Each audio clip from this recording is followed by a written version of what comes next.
Welcome to Mormon Book Reviews, where an evangelical encounters the restoration. I am your host, Stephen Pynakker, and folks, I have a very special guest. Really doesn't need an introduction. Brent Metcalfe, welcome to the program. Thank you, Stephen. It's a pleasure to be with you. So Brent and I, we sometimes we get caught up talking off camera, and we're like, oh, we better start taping. So we figure we better start taping. It's a Friday night, and so basically, Brent, I've been following your work for years. I've read some of your papers. I got the signature book series of essays that feature your work as well. So Brent Metcalfe, along with Dan Vogel and others, are people that I've been reading for decades. So you're a familiar name to me. And I always just really respected the work that you did. And so it is exciting to have you on. But before we get into that, I just want you to give us a little background, where you were born, and maybe talk about growing up in an LDS household. Well, I'm an immigrant to the U.S. and my father and mother were both working on a temple mission in New Zealand, and that's where I was born. And I'm sorry if you hear dogs in the background because we have 4 of them. So just to give you a heads up. But my father and mother worked on a temple mission building the New Zealand temple, and then my dad became the first recorder in the New Zealand temple. And so my parents were both converts, and at different ages. My mom joined when she was younger. My dad joined when he met my mom. And so I've kind of grown up in this very LDS family. And when we came to the US, the primary reason was so that my dad could come and work for the LDS Church, which is what he did. And he worked for the Genealogical Society for a number of years. And then he became the recorder, or the assistant recorder, I should say, of the Salt Lake Temple, then eventually became the recorder, and then eventually managing director of temples for the LDS Church. So think something like COO, right? Chief Operating Officer of Temples. That was his role. And if you heard temples being announced in General Conference, they were almost certainly temples that my dad had recommended to the First Presidency. And so that was how involved he was in the intricacies of Mormonism. And I worked for church security. My brother worked for the church. My brother-in-law worked for the church. We were all very integrated into this world. And so that was what I saw as my future, was that I was going to be involved in that for the rest of my life. I was just curious. So you said your father was in charge of, like, did he ever go talk to you? Well, maybe give us some examples of some of the temples that he picked out, but also did he ever tell you about the process of what he would go through to maybe select some of these locations as possible places? Yeah, actually, that's a really good question, because there are a couple of ways that he did it. He had a map on his wall of with pins in it, of every temple that had been prophesied by every president and where they would be located. And these are temples that had not been built. And so one of the most interesting ones, I just have to tell you this, was the one that was pinpointed for Tehran, Iran.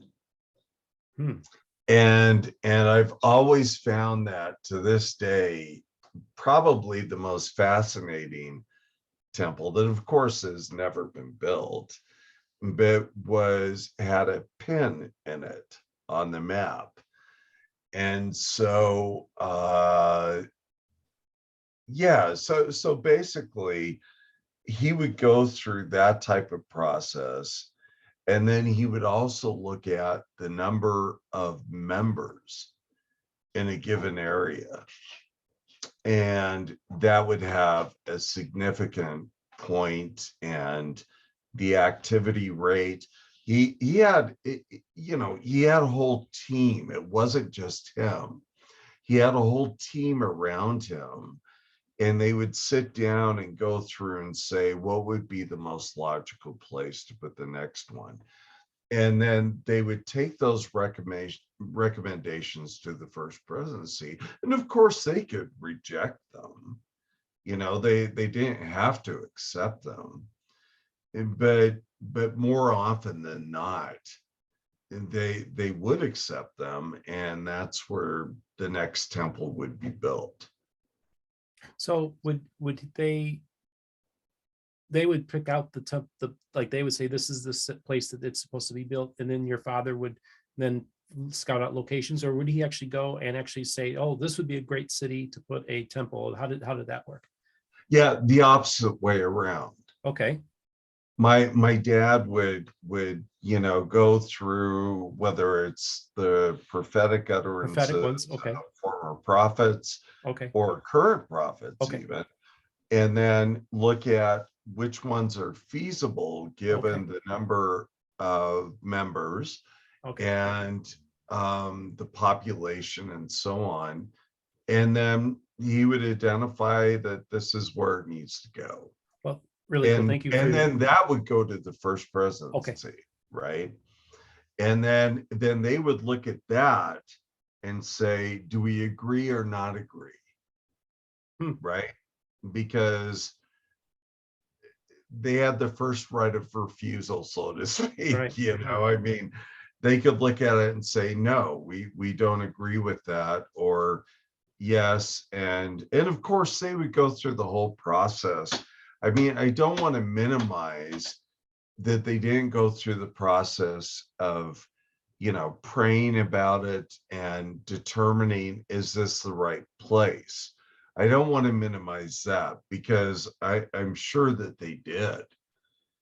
But I know that Spencer Kimball, for example, had tremendous confidence in my dad to identify things. But my dad, worked there up until the 1990s before he retired as managing director. He was, selected in the 1970s, worked there through the 1990s in that role. And that was basically how it was done. And it wasn't just a corporate decision. That would be misguided to say that, because I think my dad and his team felt very inspired in what they were doing. And then they would take that to the first presidency, and the first presidency would be the ultimate level of inspiration. Do we feel comfortable with this? And if they did, then it was cleared and they would start to build it.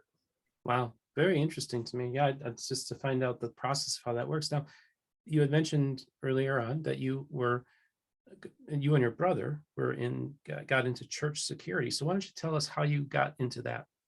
Okay, so my brother actually he went through the ranks of the genealogical department and through family history. And he just recently retired, and he was, I believe, the director of the family history libraries throughout the world. And so that required, of course, a lot of travel and so on to get records. And he was, deeply involved in that. And And so when I returned from my mission, the natural progress is that I would go into a role that would be involved with church employment. And so as it turns out, I got an interview with church security right after my mission. This is in 1979. And yeah, so I got hired. And when I talk about church security, right, because now they're much more, how can I put it? They're much more equipped. I'm guessing that most church security guards carry guns now and so on. And it's not because they're trying to put a militaristic bent on it, but because there are some seriously dangerous people out there. And one of my dear friends was shot down as a security guard, you know, just working in the family history library. Some guy walked in and just started shooting. My goodness. And he was dead that quickly. And he was a dear friend of mine. And so things have changed in that regard, but these are professionally trained people, right? Mm-hmm. They know how to use firearms. Many of them are former police, former FBI. You take it, they've done it. Whereas when I was there, we were basically night watchmen. You know, I mean, you know, or day watchmen, as the case may be. We went around checking locks on buildings, things like that, making sure everything was secure. And that's what we did. We really rarely had to deal with big issues. I mean, on occasion we did, but not that often. And so we carried no weapons, you know, and we just worked on securing the buildings. And which buildings did you work security at? Well, it would have been all of them, right? Mm-hmm. So the church office building, the 47 East South Temple, all of Temple Square, and then also the Granite Mountain Vault. Oh. And so we did all of that. Yeah, the closest thing that we had back then to having anything that could help us control an extreme circumstance is that we had a canine unit. So we had a unit that had pretty large German shepherds in it. And they were trained, very well trained. And just like a police dog, you know, or a military dog. And so if we had an extreme circumstance to try and deal with something, sometimes they would be called in.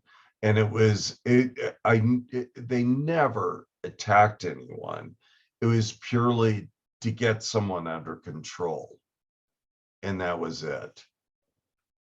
So you said you worked church security on a previous talk that we had from 1979 to 1983. And I just want to know, while you're doing church security, you're also doing some research and doing some writing. So talk about that. Yeah, so I read incessantly during that time, and you know, I had a goal of reading a book a day, and along with multiple articles. And so I just immersed myself in the field of historical and literary criticism, and biblical criticism in particular. And it was during that time that I began doing in-depth research on the roots of Mormonism. And so, for example, there was a period of time where I spent weeks at BYU just reading early 19th century autobiographies and biographies to understand the experiences of the early 19th century folks. And of course, that's where I discovered, things like the same formula that we see in First Nephi in chapter 1. The description he gives is basically the same stylistic narrative of what you see in these autobiographies. And it was also during that time that I discovered that other people in that era were experiencing things that are very similar to Joseph Smith's first vision. And Billy Hibbert comes to mind, who was a Methodist. You actually coined a term for that type of genre. What was the term you used? I use a conversion epiphany. Yeah. Right. Because what I realized is that these folks are being converted in all these different ways, and these, epiphanies or theophanies, if you will, sometimes they'll only say they see Jesus. But Billy Hibbert actually says he sees, the Father and Jesus on the right hand, and I'm like, whoa, this sounds really familiar here. And so I wanted to pursue it more and more. And it was at that point that I started reading different PhD dissertations and all kinds of books about Mormon history. And I read Marvin Hill's PhD dissertation on Christian primitivism. And so I started going through his footnotes and trying to look up every book that I could find to see what they were talking about. And that's when I found the autobiography of Elias Smith. And this is why, while I'm still working for the LDS Church, and so I go and discover that book is in the church history library. And that was the whole thing that eventually led to me being fired and then forced to resign from church security because of what I found in that book. And tell us what you found. So, on the outside of the book, it had the date as 1840. Mm-hmm. And, I had looked inside the book. There was a piece of paper inserted. Piece of paper inserted was almost certainly inserted by Wilford Polson, who was a BYU professor at the time. And I could also tell by the check marks that he would put throughout the book, because I had read his books before that were in his collection, so I knew what they looked like. And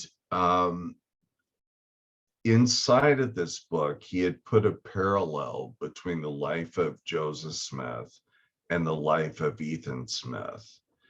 And basically the concept was that you had these two people going down this trajectory of having these visions, first visions, if you will, believing that they were going to restore primitive Christianity and so on. And that was all on the inside of this book. So I went over to the receptionist that was in the church history library, And I mentioned to her that the date on the book, 1840, was incorrect. The date should actually be 1816. That's when this book was actually published. And I could tell why the mistake was made, because it said on the interior that the book was printed 40 years after the day of our independence. And so it was the 40 that stuck in their mind. And they assumed 1840. And it's like, no, 40 years after the day of our independence is 1860. And so I pointed this out to her. So she had it sitting there on her desk when Roy Doxey came in, and he was the head of the Church Correlation Committee. And he sat down, because the book was in the reserve section, which is upstairs. I had to fill out a little checkout sheet basically for it so that it would come down. And he picks up the book and opens it and sees my name on that. And then he looks at the parallel sheet and he says, what did Brent want with this book? Because he knew who I was. You know, we had talked before. And she said, I have no idea. He just was reading it. Well, then Roy Doxey goes over and photocopies those pages, brings the book back, and she says, where are you taking those photocopies? And he says, I'm taking him to Marky Peterson's office, who's a member of the 12 Apostles. And so it was right after that I get called in, and to make a very long and complicated story short, I get called in a first time, and then I get let go. And then my stake president calls the head of security, and he's absolutely enraged because he's the dean of the law school up at the University of Utah. So he's an intellectual, and he can't believe that this has happened. And he's thinking, why wasn't I ever notified about this? And so he calls me in and says, I am so sorry that this has happened. I'm going to do what I can to rectify it. Well, he can't get my job back. And I'll tell you more about that in a second. And so what ends up happening is he contacts them and says, you cannot show on his employment record that he was fired. And so as a result, they said, we'll give you the option of resigning. And I actually said initially, I'll need to think about that for a day. Now, And just so so I that- went home, talked to him the next day, resigned. So just for our viewers who maybe are just new to Mormonism, you don't know all the lingo and stuff. This parallel is Ethan Smith, who wrote the book View of the Hebrews. And No, this is Elias Smith. oh, you said Ethan Smith earlier. That's what threw me off. My apologies. Okay, that was a misstatement. Okay, so let's talk about Smith. why this parallel is important. Okay, and then and why would it have been a big deal that you would have been going through this book? Well, I think the reason why is because Roy Doxey recognized the similarities between the life of Elias Smith and the visions that he had. And my apologies if I got that name wrong. Maybe I misheard. No, I could have completely got it wrong. But Elias had similar experiences where he sees God and Jesus and so on. And there are these huge conversion epiphanies. This is how he knows that he has been forgiven of his sins. And of course, when you go to the 1830 account or 32 account of the first vision, That's precisely what's happening. That vision that Joseph Smith has is a conversion epiphany, where he is basically told he is forgiven of his sins and so on. Well, he wasn't alone in having that type of experience. And so Roy Doxey felt like we can't let the cat out of the bag on this. Hmm. If Brent uses this against the church, this could be really bad. So what did they decide to do? Instead of calling me in and saying, we don't want you to use this, and if you say truthfully that you won't, then you're fine, they decide to fire me and then force me to resign. And which is just craziness to me. Wow. But the real truth of it came out in the November following that, right? That happens in April of 1983. So in the following November, I get a phone call, and it's from Tom Monson's secretary, member of the 12. And she says, Brother Monson would like to meet with you, or Elder Monson, right? So I said, okay, fine. So I go and meet with him, and we talk and we chat, and then he gets down to the point.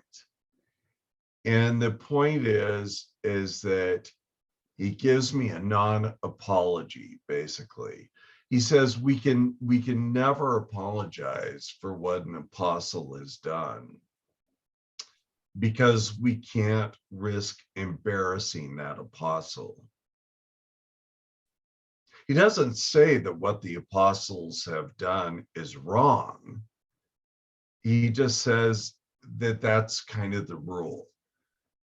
And then he asks me eventually, do you plan on taking any of this about your termination and so on, and forced resignation, on the anti-Mormon circuit?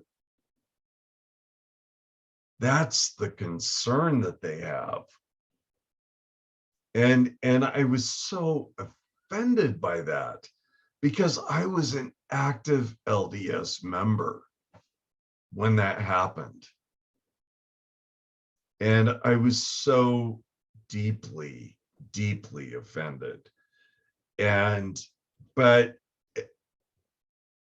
what could I do? Well, let me ask you, why would they have thought that you might do that? Had you written anything or done anything that would have caused them to suspect you of wanting to do something like No. In fact, the whole reason why I was initially called in was because of some articles I had written for the Seventh East Press, which was an off-campus newspaper at BYU. But they were so innocuous. In fact, I would call them, frankly, apologetic. And that's the reason why I was initially called in. And so no, I can't imagine anything I had said or done other than publishing apologetic pieces in an off-campus BYU newspaper that would cause the problem. Nothing. it's very odd. It just doesn't compute for me, because is it because they just don't want their church employees, like security people and stuff, submitting papers and writing? Is that kind of just, they don't want that? Well, that's what it came down to. I mean, I was told to, I was actually asked to write a review of a book for BYU Studies, and they told me, you can't do that. You need to sever all ties with Sunstone. You need to sever all ties with the Seventh East Press. And I was in shock. I didn't know what to think. I never imagined that was their view of all of this. And I was just trying to bring some type of critical analysis to texts, and that was it. It wasn't to try and, play down the church or destroy the church or anything else. That was the furthest thing from my mind. That was not even a possibility for me. And so I honestly don't understand why they went down that route. So Tom, one of the things you'd mentioned to me was that Thomas Monson kind of mentioned that it was almost like there were at the meeting, there were people, because didn't you contacted some of the generals? But how did they find out about you getting fired? You had mentioned that to me before, the general authorities. Yeah, this was brought up because, they have a weekly meeting with the Quorum of the 12 and First Presidency. And that's where one of them had found out, member of the 12, I can't remember which one. I want to say it was Neil A. Maxwell, but it found out what had happened. Okay. And Marky Peterson and at least two other members of the 12, from what I understand, were involved in having me terminated. None of them had talked to the rest of the 12 or First Presidency. And so Tom Monson said that it was a very heated discussion between them over what had happened. And a number of them were asking, why did this happen? And why weren't we told about it? Right? Because they could see that it could mushroom into something far bigger than what they ever thought. And so they were very concerned, and probably rightfully so. I mean, who knows what direction this could have taken had I really had some dark underbelly side to me, right? That was going to go in a different direction. But that wasn't the case. I'm just curious now. So here you are, you're a faithful member, you're a believer, and you got a non-apology from Thomas Monson. How was your faith after this incident of getting basically fired and having this happen to you? How was your faith at this point? It wasn't so much my faith, because I retained belief. It was more this absolute shock at being betrayed, not only by my employer, right, for no good reason, but by the highest ecclesiastical levels of my church. And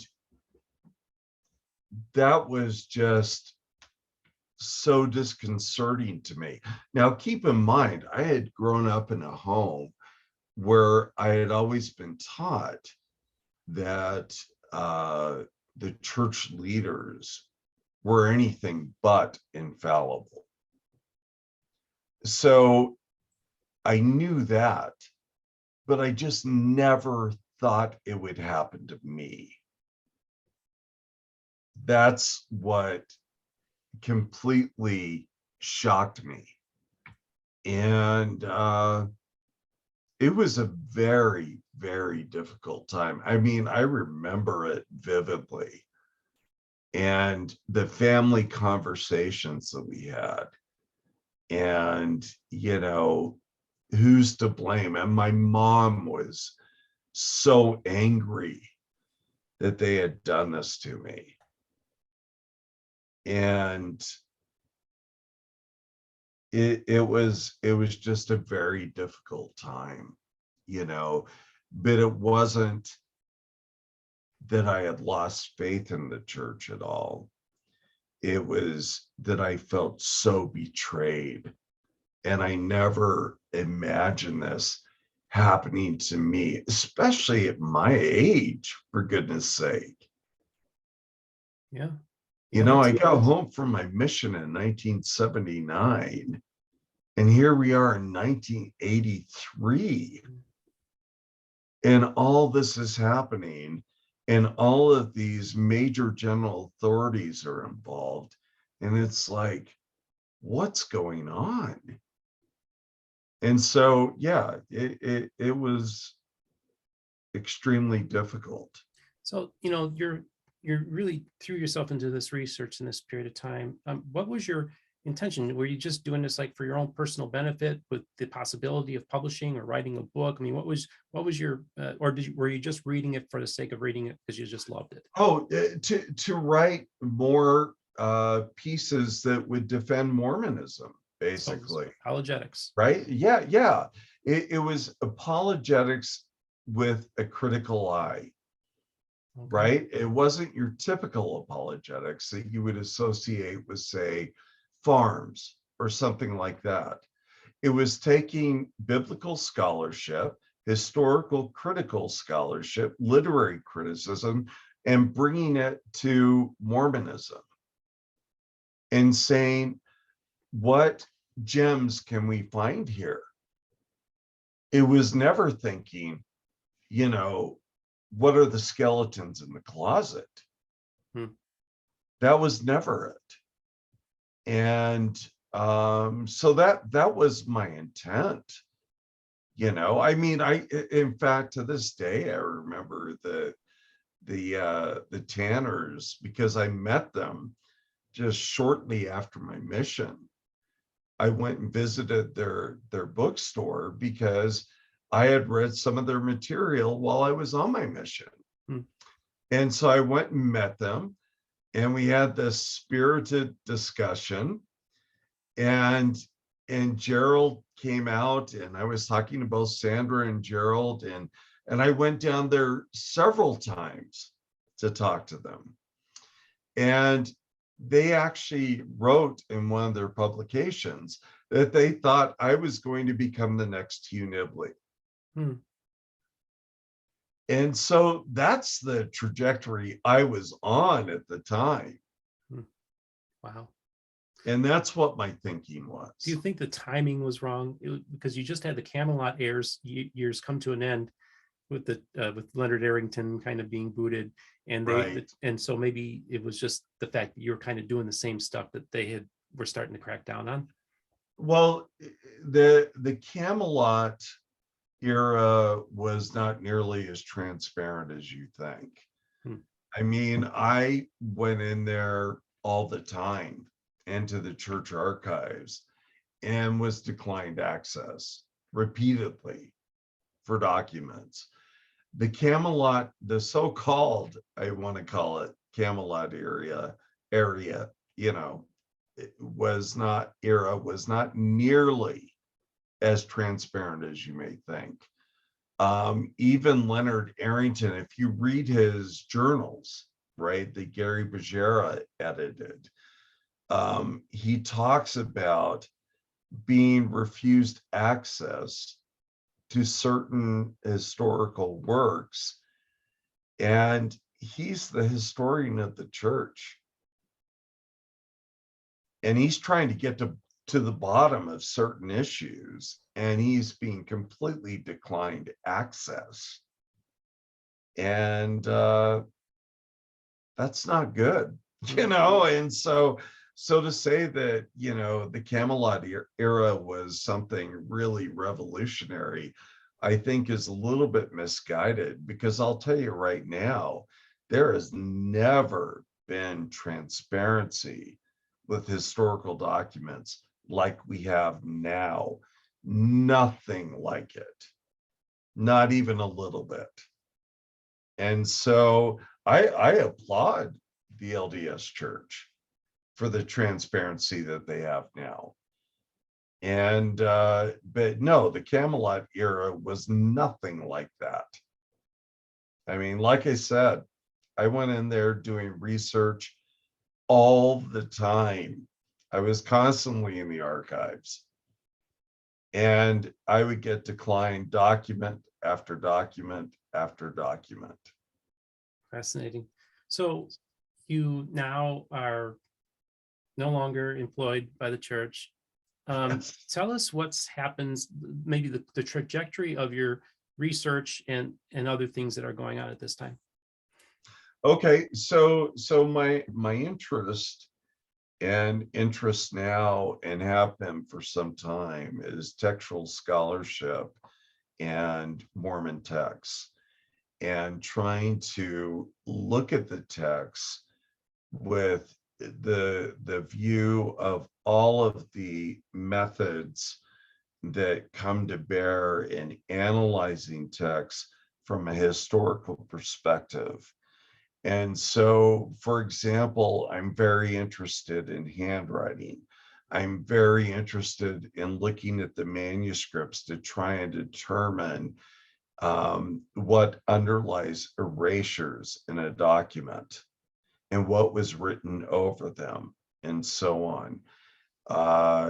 Those are things that are fundamental to my research right now. And then also analyzing the date and order in which certain manuscripts were being written.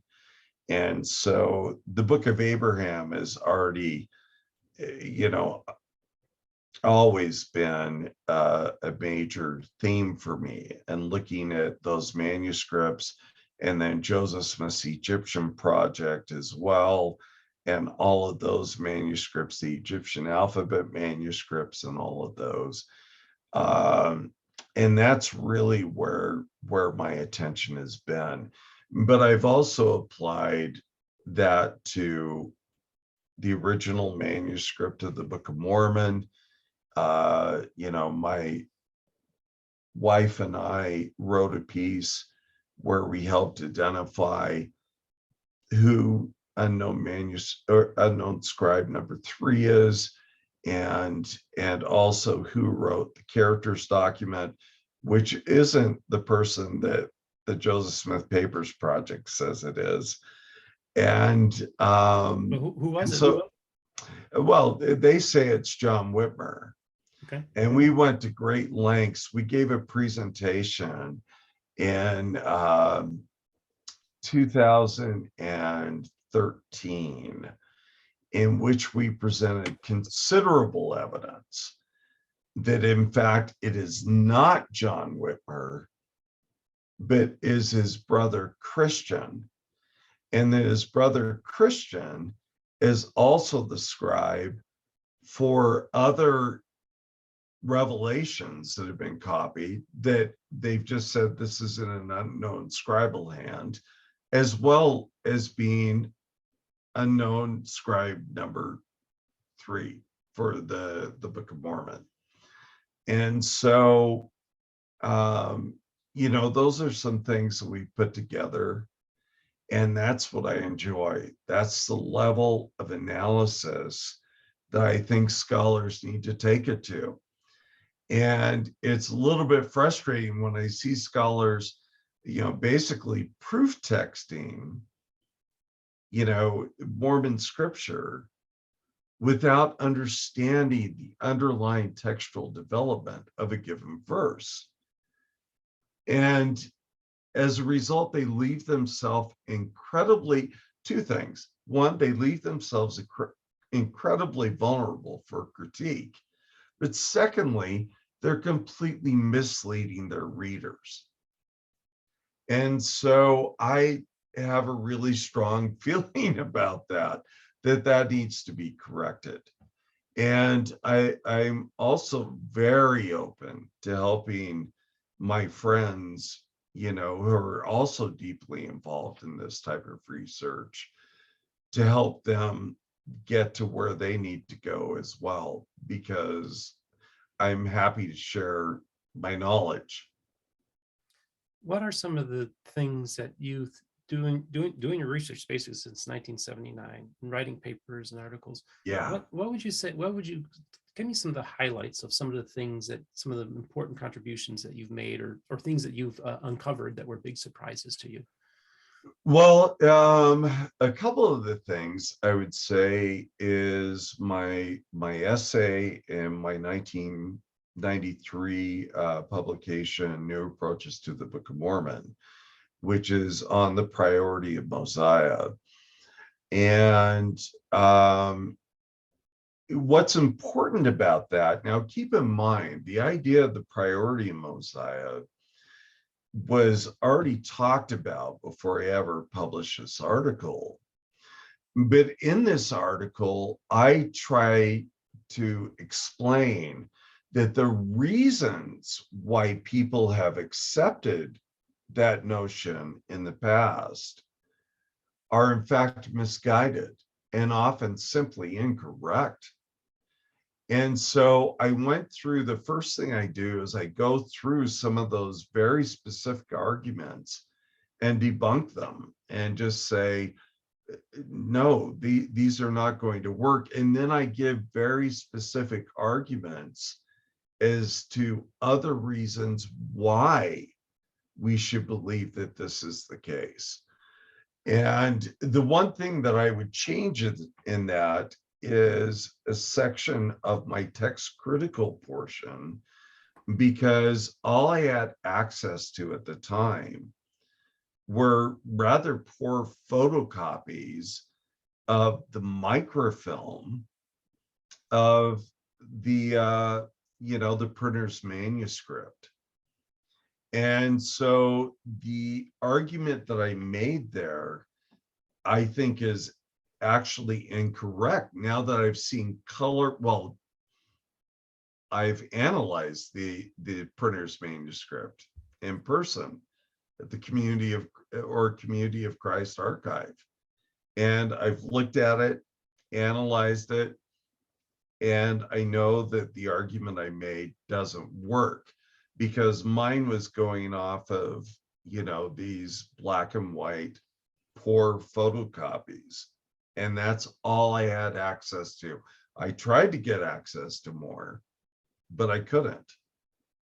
And so the other arguments I made, though, are extremely persuasive, including noting the evolution of Joseph Smith's use of the terms therefore and wherefore, where they flow in the order that I argue is the actual dictation sequence, and not in the order of the current printed Book of Mormon.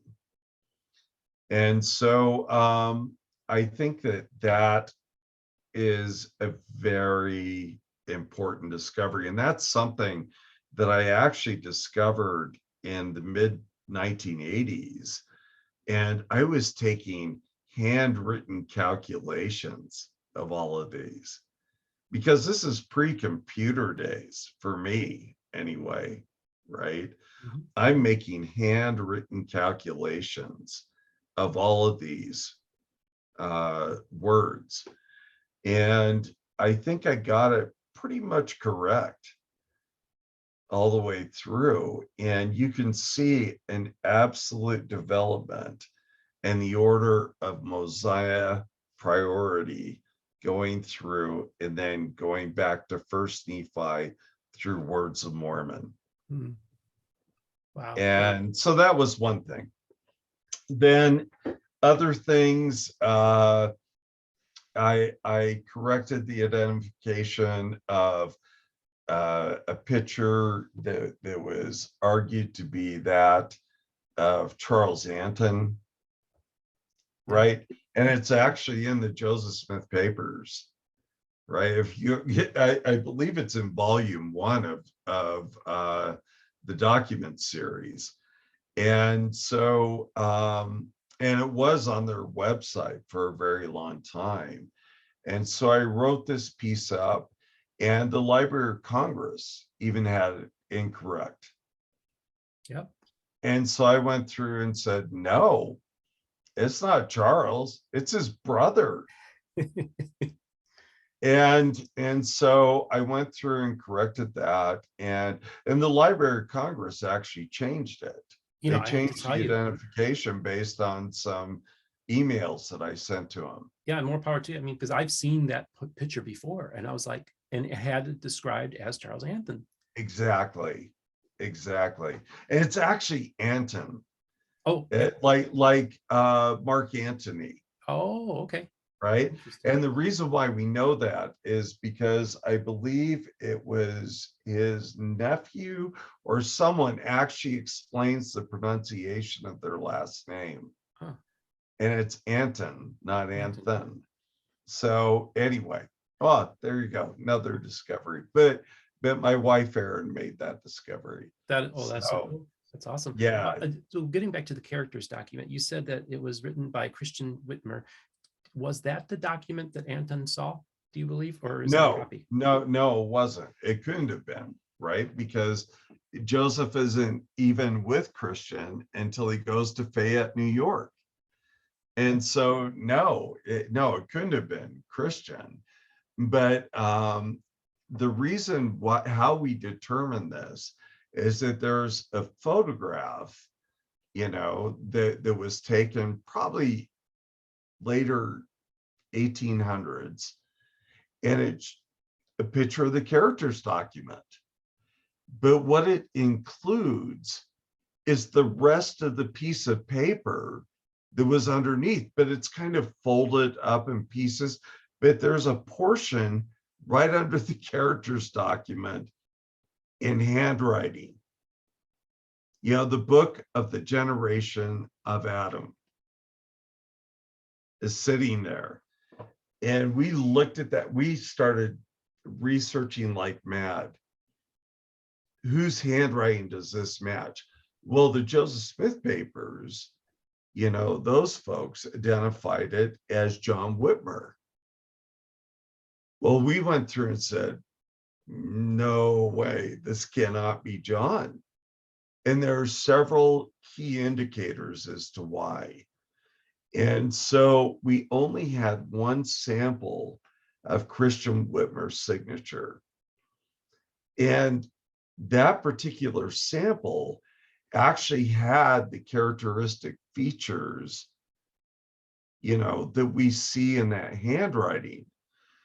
And then we discovered a second signature by Christian from 1834. And when, I was literally sitting in our hotel room the night before we were getting ready to present this, when finally they send it to us. And we get it, and I go, it's him. It's absolutely him. Look at all of these features, right? And don't remember this too, that David Whitmer had said that his brother, Christian, had served as a scribe for the Book of Mormon for a period of time. And so we looked at that signature, and it had every classical feature. So I immediately took it and put it into our PowerPoint presentation, which was this multimedia presentation, basically, and aligned everything, all of the letter characteristics, everything else with all of the documents, right? Ranging from the Characters document to the revelations that were supposedly in unknown hand, and then unknown scribe 3 to the Book of Mormon. And they all aligned. And so that was, let's put it this way. After it was over, Mike McKay, who is one of the authors of the piece for the Joseph Smith Papers Project, he came up to me and he said, I really wish we had known about your research before we had published our piece. And I have since talked to Robin Jensen about this, whom I know that you've talked to. Mm-hmm. And I asked him, so what do you think? And he said, well, let me put it this way. you convince me it's not John Whitmer, and I'm 95% convinced that it's Christian. He said, because you can't be 100% convinced. You know, as a historian, there's always got to be room for doubt. And so, you know, these are the guys who are directly involved in this research, although Mike McKay did most of it, you know, and to his credit, he did a ton of research on this. He was one of the ones who did paper analysis on it and determining that it didn't match anything in the Book of Mormon manuscripts or anything like that. So we know that. So yeah, that was an important discovery. But, you know, like I said, I share that credit with my wife, Erin. Wow, awesome. Yeah. So I wanted to actually, 9 pounds here.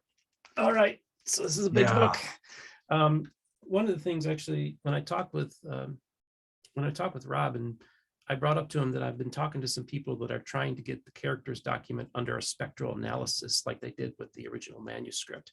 Do you think that they might be able to find some, if that were to happen, we might see what kind of insights we might be able to derive from something like that? Do you think? Possibly. Okay. One of the more interesting things that's on the Characters Document is there's actually a word on the opposite side of it that's been erased, because we saw the original, we were handling it at the Community of Christ archives. I keep wanting to put a definite article in the front of that, but it actually doesn't have one. And the word genuine is written on the back of it. So that's been one of the bigger mysteries, is trying to figure out who wrote that word on the back, because it's not as clear to us as to who would have done that. And I mean, we speculated on it, but we really don't know for sure. I mean, it's one word, and that's it. And so somebody just wrote the word genuine on the back of it. And I'm not sure what that means at all. Yeah. But if you want to buy it, it's available for sale from Community of Christ. A copy of that, right? Yeah. No, I mean, they sold the printer's manuscript. That one. Yeah, that one right there. Yeah. So, and that one's available. I think I want to say it's like, is it a couple of million or a couple of 100,000? I can't remember. Wow. Yeah. You had mentioned to me the other day too that you have actually have been given credit in the Joseph Smith Papers project. Is that correct? Correct. In the Book of Abraham volume, I was asked to do a scholarly review of that. And so I did, and I gave them a 24-page review that was basically, these are many of my corrections that I would make, and also some of these are just examples of the types of corrections that I think need to be made throughout the volume. And so, yeah. And then I also talked to him a little bit about the history of the manuscript, because I had it broken up into 3 sections. And, a portion of it covered the history, portion of it covered the text critical presentation, and then a bit more on annotations and things like that. And so, yeah, and I was given credit for that, and I was given a small, stipend for doing that as well. So in 1993, you came out with that book. What was that you edited about the Book of Mormon? What was the name of that again? It was New Approaches New to the Approaches. Book of Mormon, Explorations and Critical Methodology. So Yeah. was going through your bibliography and came across an image of that book. I was like, by golly gee, I checked that book out of the library. I read that thing a long time ago. It was a familiar cover to me. And so that was an interesting, I don't really remember much of it. I'm sure there's probably something in my head that I remember from reading in there. Right. But the reason why I bring up the date 1993, because your excommunication was in 1994. And I'm just wondering, the next year. Let's talk a little bit about that. What was going on there? Well, basically what it came down to is the book. My dear friend David Wright had been fired from BYU over what he was writing, and he had an essay in our book, and so he went to Brandeis University, and that's where he was teaching. And sorry if I'm shifting around a lot, because I had two hips replaced in the last 2 years, and so yeah, it's a congenital disorder. But anyway, yeah, so it's hard to get comfortable sometimes. Understood. But he had been excommunicated for his essay in the book, and that was April of 1994. And as well as another essay he had written, which was actually, I think, really innocuous. And so he was at Brandeis, he got excommunicated. He was a professor of Hebrew and Judaic studies. And then in December of 1994, I was excommunicated. But just prior to that, I had a knock at my door one night, open the door. It's my stake president. Now, I had never met him before. And so he had to introduce himself to me as my stake president. And so he said, "Do you have a few minutes that I can talk to you?" And I said, "Sure, come on in." And so he came in, and after exchanging a few pleasantries, I said, "So what's the real reason why you're here?" And that's when he just cut right to the chase. He said, "Brent, I think we're going to have to hold a church court on you for what you've written." And I just felt like, okay, when? And that was my attitude, right? I mean, it's like, I'm not going to be intimidated by that by any means. And so then we scheduled the date for December. And I went to the church court mainly because I was really curious to see what this was all about. I mean, I'd heard about these things my whole life. And I also felt to a certain degree that for me to miss it, it would be like missing a rite of passage, right? Okay. Like, you have your baptism, you have your temple marriage, you go on a mission, you do all these things, and now here I am in a church court. Why would I not want to miss that, right? I mean, it's like, no, I'm gonna go. And so I did. And yeah, it did not end well. I mean, I spoke for probably about an hour, and then the rest of the group spoke for about an hour and questioned me about different things. And I learned something really interesting about church courts, because I had often heard throughout my life that you have, 6 of the high councilmen who are basically the prosecution, if you will. Then 6 others are basically the defense. And that's not at all what it was. It was basically everyone is kind of the prosecution. The only difference is that 6 of them are assigned to ensure that nothing untoward happens to the person who is on trial in this court of love, right? And so that was kind of a twist to me. That kind of surprised me. But just the formality of walking in the room, and when they brought me in the room, like everybody's standing almost at attention. And it was just very strange. And it's like in a big U-shaped setting where you have 6 high councilmen on each side of the tables.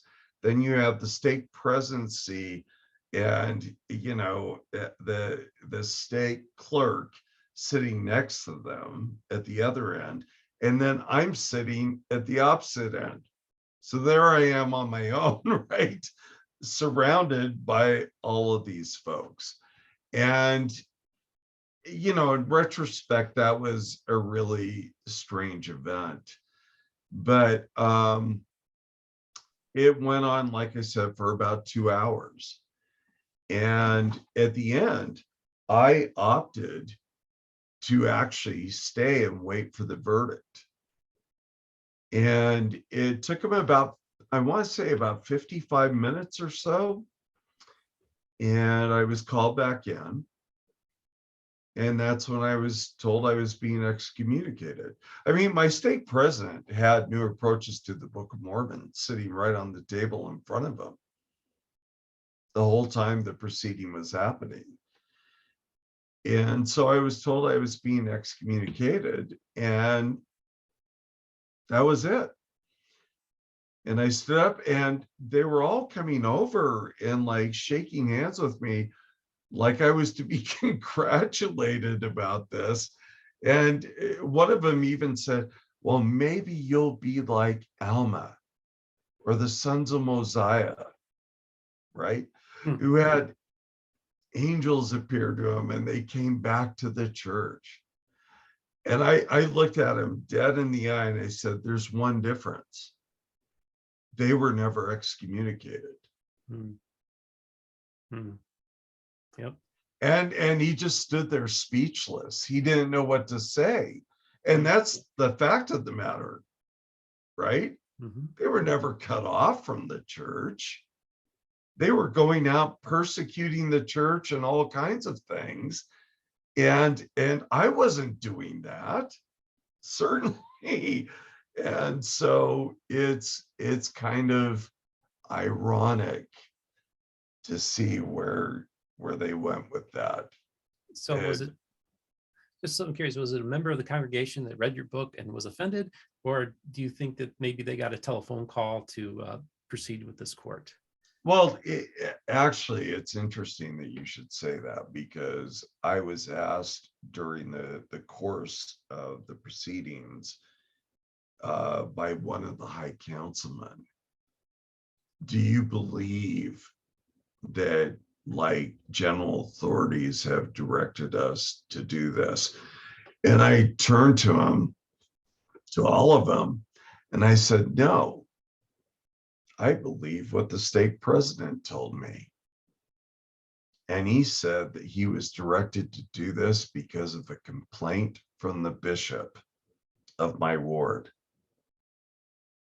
And I could see it was a really awkward moment, because I could see some of them looking at each other in awkward silence, like they had no idea what I was talking about. But that's how I put it. So I gave him the benefit of the doubt, and I said that. And it wasn't until after I left that day that I submitted a request from the First Presidency for a temple divorce from my first marriage, because I had found out that if my ex-wife had decided to get married in the temple again, they would have to contact me and get my permission. And that just made no sense to me. I'm excommunicated. Presumably, I don't even have the priesthood anymore. But they're still going to contact me for permission, like in this huge patriarchal thing. And I just thought, no, I don't want you to contact me again. And so I submitted that to the First Presidency. It went back to my bishop, whom I had never met, by the way. And he calls me and says, you know, Brent, I'd really like to have a chat with you. And so I go in and meet, I agree to it. I'm, amenable to whatever, I don't have any hard feelings about any of this. So I go in to meet with him and he says, and he tries to talk me out of it. He literally tries to talk me out of the temple divorce. Interesting. And I said, no, this is a done deal. There's nothing to discuss or anything else. Was it because they wanted to keep you somewhat tethered to the church? Exactly. I see. And so he says to me, he said, okay, we'll respect your wishes. We'll go ahead and see this through. And then I turned to him and I said, Bishop, what was it that led a member to come to you to talk to you about my book? And I said, because that's what the stake president told me. And he had his head down and he was just shaking it. And he looked up and his face was completely red. And he just said, Brent, I'm sorry. I don't know what you're talking about because I have never talked with the stake president about your book. Mm. Mm. And I was just like, wow, what a fitting end, huh? Yeah. Wow. After everything I've been through, this is how it all ends. Yeah. And would you, at this point, you're just were you still a believer? Were you an agnostic at this point? No. I hadn't believed for quite some time. I mean, like I said, I would describe myself more as a secular humanist. So at the time, you would have felt that way. But clearly, not a believer. Okay. At all. And that's part of the reason why I didn't really care that much about what was happening. I had tried to put the best foot forward in my book, to not be confrontational or brutal or anything else. Didn't matter. It just didn't matter. Wow. To be honest with you, if I had written the book today, I don't know that I would have been excommunicated. That's what I was thinking too. I'm thinking, Yeah. You know what? There's a theme here. It's the timing. You got the timing wrong, Brent. No. Both times. I know that. 1983 and 1993. Yeah. I was born about 30 years too early, I guess.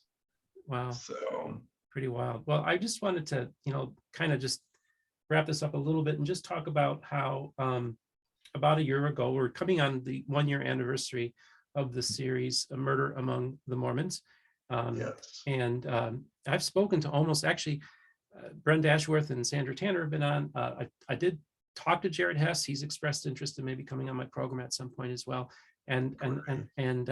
So I had the honor to meet many of them at the Mormon History Association when they gave a panel. I guess I just wanted to ask you because my friend Christopher Thomas and I, he's the Dr. Thomas wrote the Pentecostal Reads the Book of Mormon, and we discussed you in particular. Him and I about once a week or every other week we'll sit down and do 2-hour Zoom calls and just talk about Mormonism because we're about the only two people on the planet doing what we're doing, and so we got to talk to each other. But he had mentioned to me how we were both touched by you in watching Murder Among the Mormons. It seems like you were still processing things, you were still working things out. I don't really want to talk about Hoffman. I just want to talk about, one, what was it like revisiting it with these interviews, and how did they approach you, and were you reluctant or were you wanting to do this? I mean, just talk about the process of going on this program. Okay, so I was approached, and it took a little bit of time. I went out and watched some of Tyler Meesum's other works that he had done. The piece that he had done on James Randi, who's somebody that I've been following for decades, right until his death. I mean, he was somebody who I admired in a way because of how direct he was in confronting certain issues. I want to say it's called The Truthful Liar or something like that. And so a fascinating documentary. And then he also did one on some of the, I believe, some of the polygamous children who have left the faith. And I enjoyed his works. I thought that they were so well done. And so I thought, yeah, I'll do this. And so I agreed to it.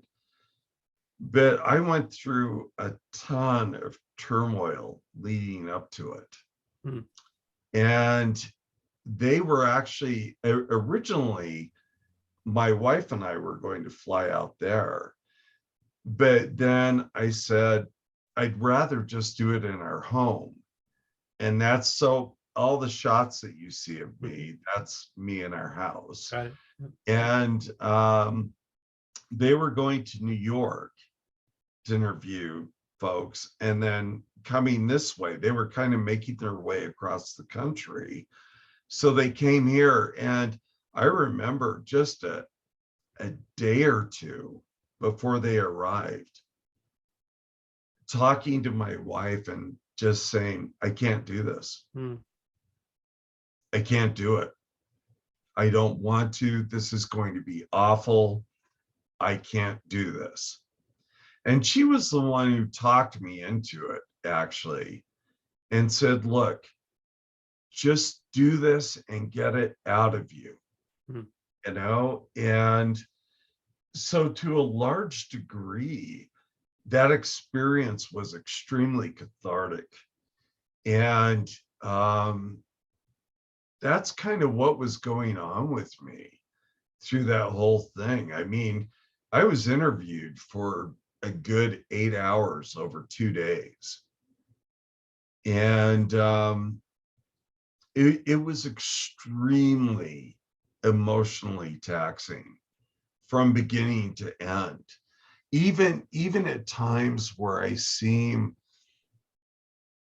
happy or fine or whatever during the interview, inside I was torn apart the whole time. And it's never gone away. It won't ever go away.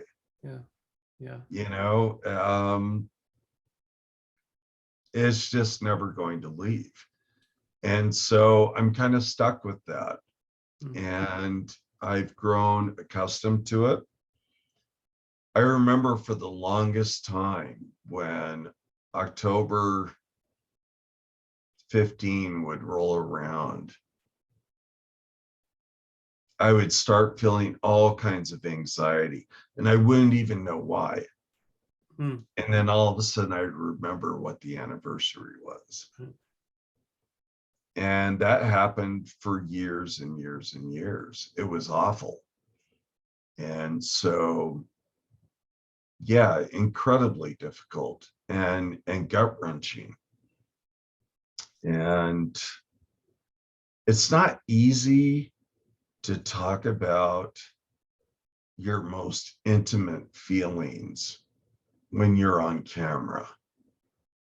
Yeah. That can be extraordinarily difficult.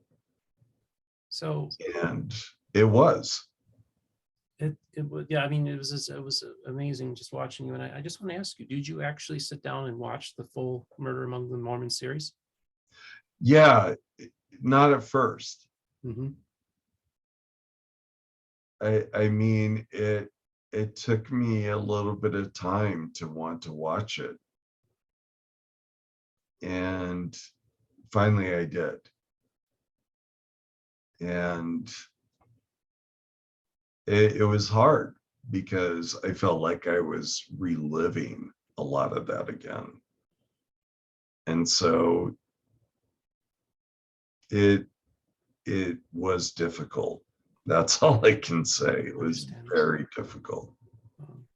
Well, I just wanted to thank you for talking about that and sharing that. And then another individual that was also part of that forum, I thought we need to talk about Curt Bench. He Right. passed this past summer. I had the opportunity, wonderful opportunity, to meet him at the Mormon History Association. Just a great human being, wonderful person. Yes. Maybe just say a few things about Curt. Oh, Curt was awesome, along with all of his study group that he would bring together to go to lunch. And almost every time I would go back to Utah, because I live out of state, almost every time I'd go back to Utah, he would ask me to come and have lunch with all of them. And just some wonderful historians and bibliophiles would all gather together, and we just have these wonderful conversations. And the topic, of course, would be, what's the latest research that you've been working on? And Curt was always so hospitable. And oh gosh, I've known Curt since the early 80s. I mean, going back to his Deseret book days, all the way through that. And he's always been just a wonderful friend and just a kind soul. And as I said in the interview that I did with the two of us, I said that one of the things, if not the thing, that I love most about Curt and admire is his inclusivity. He wants to bring everybody into his circle. Nobody gets excluded. Doesn't matter what your thinking is, whether it agrees with his or not, doesn't matter. And that's an incredible attribute. I wish we could see that in more people. I mean, I try and be that way, but Curt had it mastered. And so he was kind of the person I would look up to as being, what would Curt do? Type of thing under certain circumstances. And when I found out about his passing, it was just heart-wrenching. Yeah. And that's the thing, part of this purpose of this channel is to be inclusive and talk to all the voices of the restoration, hear all the voices, and give a place where we can have conversations and have civil conversations with each other and have people talking. I mean, Rodney Meldrum is going on John Dehling's Mormon Stories because I facilitated that. Oh, nice. You know, Nice. that's the kind of thing I try to do. Is not only am I trying to talk to everybody, but I'm trying to get people to talk to each other off camera too. And so That's great. and that's kind of, it just kind of happened, and it's happened. I think it's because people look at me as just being neutral and fair and everything. And I'm not trying to brag, but I'm just trying to say that, you know, I like people like Curt because they're bridge builders, not wall builders. Yes. And that's what we need more of. And, you Yes. know, Brent, I just want to thank you so much for taking the time here on a Friday night to sit down and talk with me. I just want to ask you if you have any final words for my audience. You know, I think I probably want to end it on the tone that we just set. And that is that, you know, don't try and block people out, but bring them in. Don't create a smaller umbrella, but create an all-inclusive umbrella. Because I'll tell you right now, I've got very dear family members who are active LDS, whom I love dearly. And we are so close, and we all love each other. That is what people need to do, you know. And now I've gone from the potential antagonist of Mormon history when I first went through all my trauma and trying to figure out what's going on with the church, to being the family church history expert. And so that tells you how far we've come. I get consulted from them about what I think on different issues. And the fact is that I love them dearly. That's never going to end. And I hope that other people get that message. You know, I think that's so important. And really, when you think about the most important thing, we can talk about history, we can talk about scholarship, but really it's about relationship. That's the most important thing as humans, is relational. I And absolutely agree. and so I think that's what this is what it's all about, folks. You know, Yeah. let's quit using these crazy things that separate us, these you know, these barriers that we put up. It just causes hurt. Let's just tear them all down and just recognize we're all part of a universal family. I agree. Well, Brent, thank you so much for coming on today. And thank you for inviting me, Stephen. It's been a pleasure. So I just want to thank you, the audience, for watching. Just want to remind you that my Patreon page, if you'd like to support my program financially, is available. Also, we are available on most of the major podcast formats. If you wish to reach me, you can contact me at mormonbookreviews@gmail.com. Don't forget to like and subscribe and hit the notification button to be informed when a new episode comes out. You all have yourself a great day.